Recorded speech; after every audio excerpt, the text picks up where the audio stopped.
Olá pessoal, meus queridos alunos do sétimo ano, como é que vocês estão? Eu estou morrendo de saudades de todo mundo, morrendo de saudades da nossa rotina de aula, de conversas, de debates, tá? Mas, infelizmente, o momento não é oportuno para esse retorno e precisamos dar andamento às nossas aulas, por isso que estamos recorrendo para o meio virtual. Espero que vocês estejam obedecendo as recomendações, todo mundo se cuidando, fazendo a higiene das mãos, que é o mais importante, né? E mantendo o isolamento, tá? Para que a gente consiga realmente sair dessa situação com a maior brevidade possível. Olha, vejam bem, nós temos no nosso módulo 1 os 4 capítulos, tá? Esses 4 capítulos, eles foram bem vistos em sala de aula, certo? Ainda tomei liberdade de trabalhar com vocês um seminário. Nesse seminário, nós abordamos cada um desses capítulos de forma isolada e depois eu fui fazendo as outras considerações. Eu iria fazer mais consideração ainda, porque a gente ainda teria mais tempo até chegar às nossas avaliações. Mas, como tudo aconteceu dessa forma, não foi possível. Então, o que eu farei hoje com os senhores e com as senhoras? Eu irei fazer uma revisão bem básica, bem geral, para que vocês vão lembrando dos assuntos que a gente viu e assim a gente conseguir finalizar de fato esse primeiro módulo, tá? E ao final eu vou dizer quais são as atividades que eu quero que vocês respondam. De antemão, façam a leitura de todo o material direitinho, tá? Com muita calma, com muita cautela. Vejam aquelas marcações que eu pedia para que vocês fizessem, para que vocês vão lembrando do conteúdo. E vocês precisam sempre estar fazendo essas revisões, caso contrário, vocês irão esquecer o conteúdo, tá? E nós não queremos isso. Queremos que realmente vocês aprendam direitinho, continuem sempre sendo bons alunos, como vocês sempre foram, e dando orgulho para esse professor que tanto adora vocês, tá? No primeiro capítulo, o que foi que a gente viu? Se vocês se recordarem, no primeiro capítulo a gente tratou sobre, a princípio, o conhecimento da história, né? A gente falou sobre a importância de estudar história, nós falamos sobre sujeitos históricos, como eu bem disse em sala, a gente expliquei direitinho para vocês que todos nós podemos ser sujeitos históricos. Por quê? Porque nós produzimos história cotidianamente, ou seja, dia a dia, todos os nossos atos, todas as nossas ações, elas remetem para que sejamos de fato sujeitos da história. E inclusive eu falei para vocês que não precisa a gente fazer algo muito grandioso, tipo, não precisa ir descobrir o Brasil, eu não preciso proclamar a República para ser realmente um sujeito histórico. É claro que essas pessoas que tiveram essas descobertas, sim, eles são sujeitos históricos, têm a sua importância dentro do conteúdo da história. Mas eu, Juscelio, vocês, na condição de alunos, pais de vocês, a comunidade de vocês, a rotina da gente diariamente nos faz também sujeitos e transformadores da história. Falamos um pouquinho também sobre fontes históricas, né? Acho que teve até uma atividade que a gente respondeu acerca disso, que a gente sabe que as fontes históricas podem ser objetos ou memórias que de fato elas nos levam a um descobrimento ou necessariamente um descobrimento ou um fazimento da história, tá? Como, por exemplo, essa caixinha do meu óculos, ela pode ser considerada uma fonte histórica material, certo? Como a gente bem viu, as fontes históricas, elas se dividem em material e imaterial. Objetos, um copo pode ser uma fonte histórica, desde que realmente esse copo ou essa caixinha de óculos tenha alguma história a contar em relação a determinado acontecimento. A gente viu também que as fontes históricas imateriais, que são necessariamente memórias, tá? As memórias, as historinhas que os avós de vocês contam, isso é um tipo de fonte histórica imaterial. Falei para vocês também que uma fonte imaterial pode sim se tornar uma fonte material.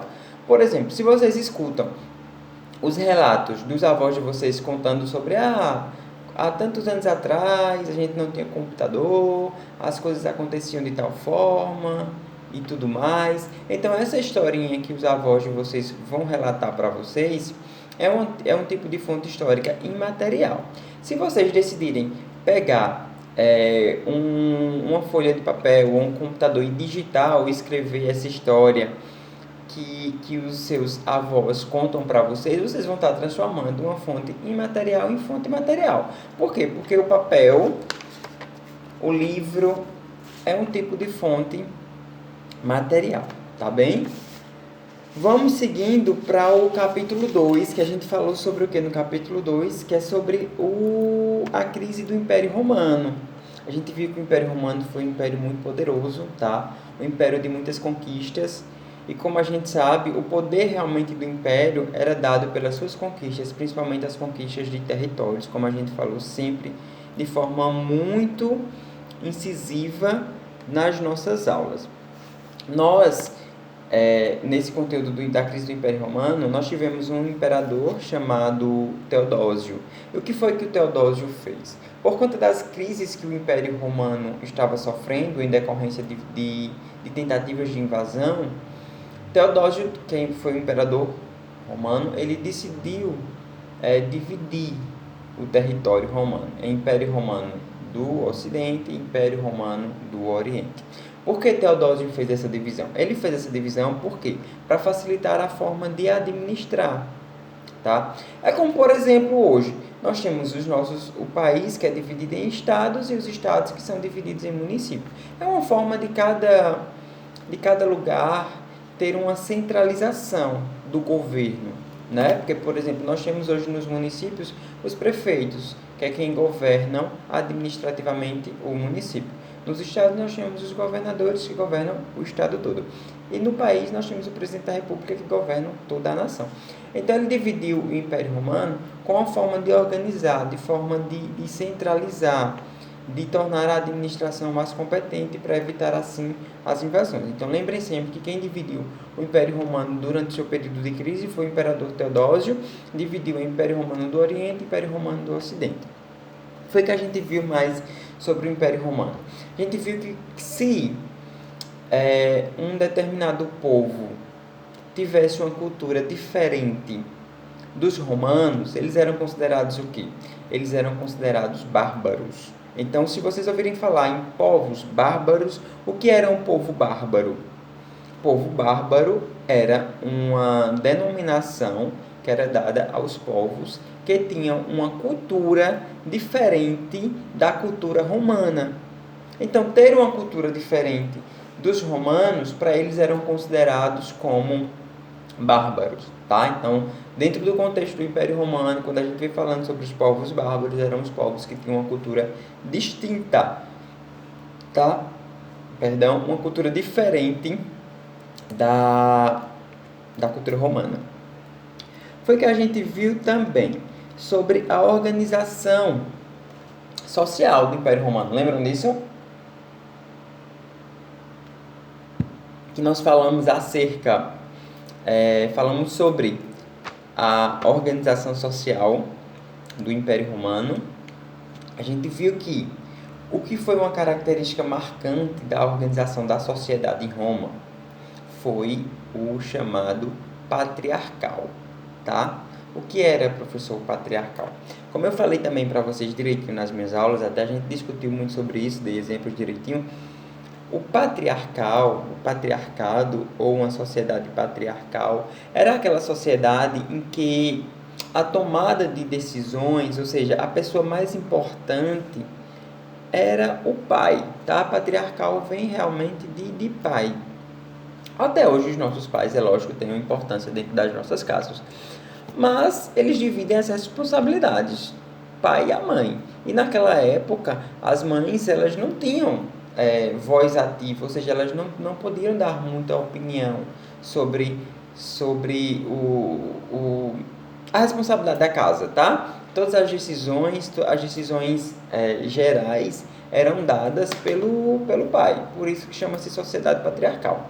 Ou seja, eram os pais que escolhiam com quem os filhos iam se casar, eram os pais que decidiam toda essa questão. As mães, na verdade, só tinham a obrigação de cuidar da educação dos filhos e dos afazeres de casa. Então, por isso que a sociedade era patriarcal, porque toda a responsabilidade, vamos dizer assim, era apenas do pai, tá? Era apenas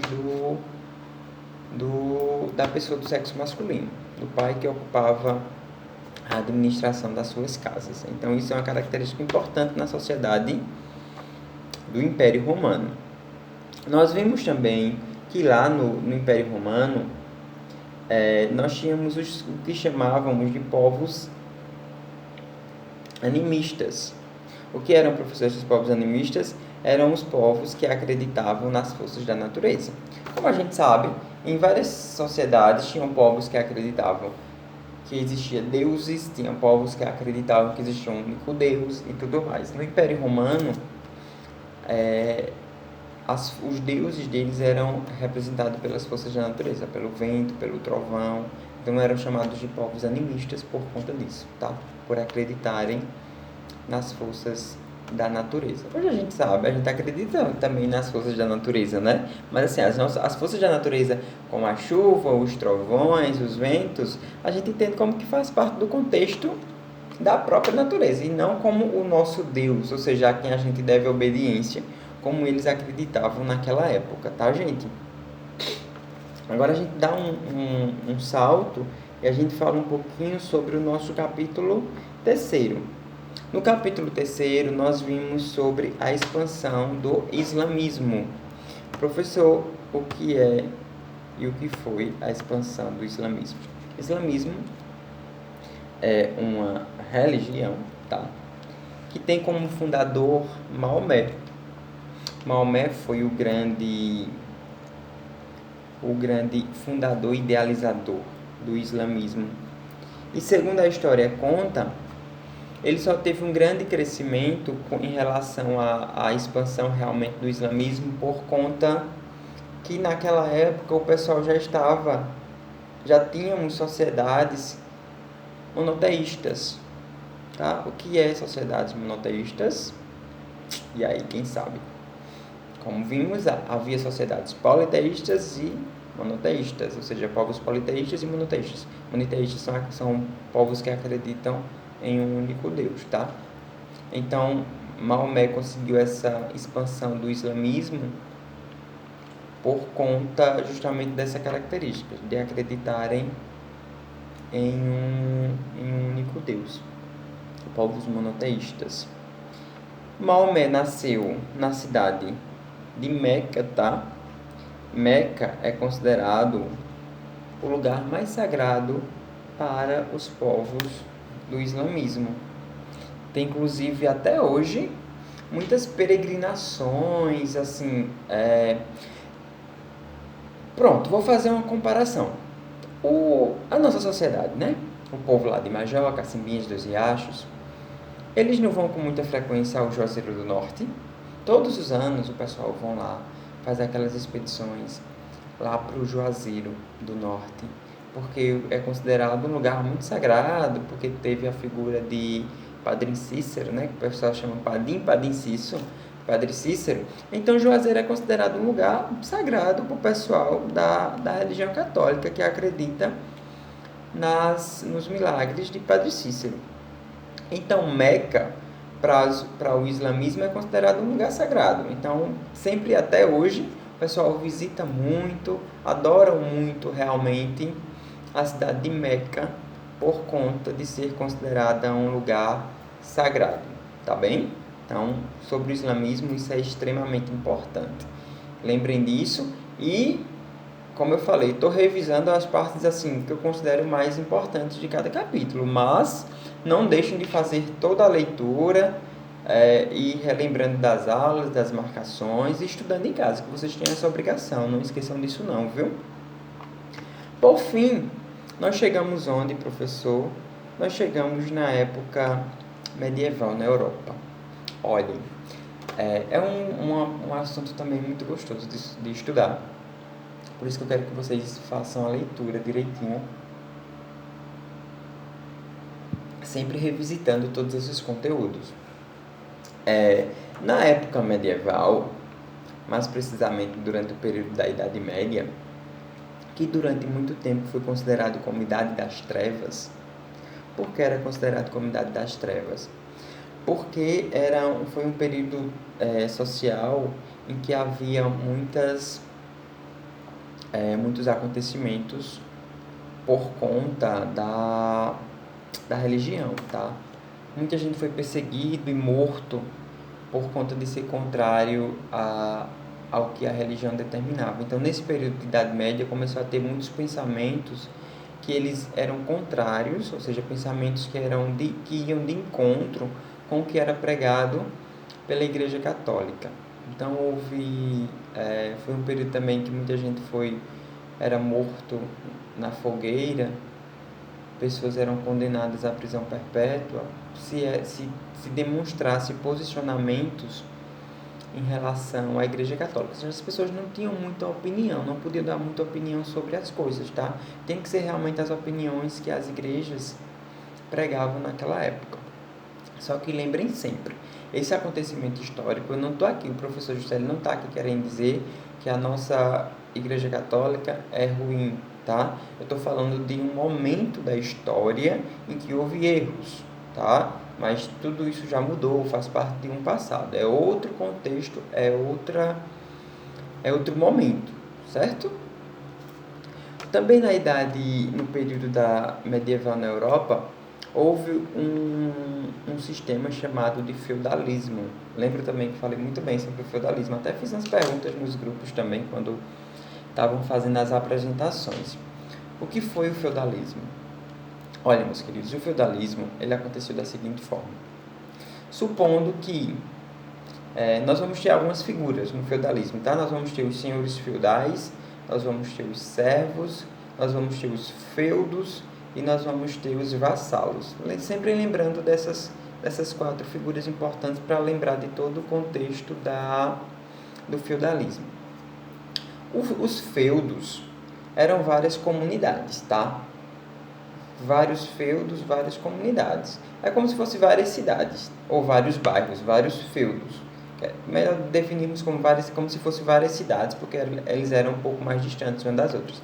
Então, entendam os feudos como várias comunidades, como fossem hoje várias cidades, certo? Em cada um desses feudos, nós tínhamos o senhor feudal. Era como se ele fosse o dono daquele lugar todo, tá? O senhor feudal era o poderoso chefão, certo? Eles eram proprietários de grandes extensões de terra, então eram eles que davam as ordens em relação a tudo, certo? Senhores feudais eram os donos das terras. O que era que os senhores feudais faziam? Eles pegavam as terras que eles tinham e eles emprestavam para os servos, tá? Aí os servos pegavam aquela quantidade de terra, aquela porção de terra que era emprestada a eles, e eles iam preparar aquela terra, cultivar aquela terra, plantar direitinho e depois fazer a colheita. Aquele alimento que era colhido, digamos, uma grande plantação de milho, a grande porcentagem, a grande quantidade daquela plantação, os servos tinham que dar para quem? Para os senhores feudais, que eram os donos das terras em que eles haviam plantado. Uma quantidade mínima era que ficavam para os servos, certo? E os vassalos, que eu falei para vocês, eles eram vamos dizer assim, os soldados que faziam a proteção dos senhores feudais. Então, no feudalismo, nessa época da Europa medieval, nós não tínhamos moeda, tá? A gente não tinha dinheiro nem ouro para comprar mercadoria. Então, como é que acontecia? Como eu disse a vocês, os feudos eram várias comunidades isoladas. Então, supondo que o meu feudo produzia milho, o feudo de outra pessoa produzia o arroz, o feudo de outro produzia o feijão. E o que é que eles faziam? Eles trocavam, certo? Eles trocavam a mercadoria. Pronto, eu te dou um saco de feijão, você me dá um saco de milho. E assim era que acontecia, vamos dizer assim, o comércio daquela época, tá? Eles se sustentavam dessa forma, era isso que acontecia. Então, lembrem sempre do feudalismo nas figuras do senhor feudal, dos servos, dos vassalos e dos feudos. Os feudos eram onde todo mundo morava, os senhores feudais eram os donos das terras, os servos trabalhavam para os senhores feudais e os vassalos faziam a proteção dos senhores feudais. Certo? Olha, eu vou querer que vocês me respondam a atividade referente ao capítulo 4. Esse capítulozinho da época medieval na Europa. E leiam o conteúdo todo antes de responder a atividade. Não vão se inventar de querer fazer a atividade sem ler. Tá? Vocês precisam ler para vocês lembrarem do que a gente discutiu e desses momentos que eu estou conversando aqui com vocês e assim vocês conseguirem responder a atividade direitinho. Depois, quando responder essa atividade, vão tirar uma foto e vão mandar para mim no meu privado, certo? Dizer, sou fulano de tal, do 7º ano, tá aqui a minha atividade. Tira uma foto e manda. Essas atividades vocês vão me enviar de hoje a 8, certo? Aí de hoje a 8 é o prazo final para a entrega dessa atividade e aí a gente vai começar um novo capítulo do módulo 2, tá bem?